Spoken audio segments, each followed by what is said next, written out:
Welcome back to this video. In today's video, I will show you on how to stick chat contact on WeChat. So let's see. But before we dive into the tutorial, if you find this tutorial useful and you are very new to this channel, remember click on that subscribe, turn on the notification bell for more useful tutorial like this. So with that being said, let's get started. The very first thing you need to do is to open up your WeChat. So after you open up your WeChat, let's for instance, I have so many chat contacts right here, and I want some of the contacts to be on top of the other. So what I'm going to do is to select a particular contact. Let's say, for instance, this contact from the bottom right here, I want this to be at the top of my chat right here.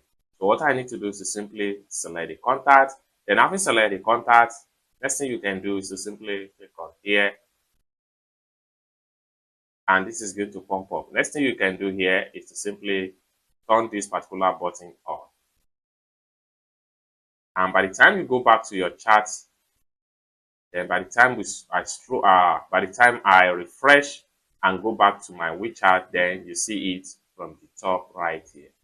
It's as simple as that. So basically, this is how to stick chat contact or how to pin chat contact on top on WeChat. I hope you really got value for this video. If you find this video useful, give this video a big like, and also remember to subscribe to the channel for more tutorials like this. Thank you so much for watching, and I hope to see you in my next video.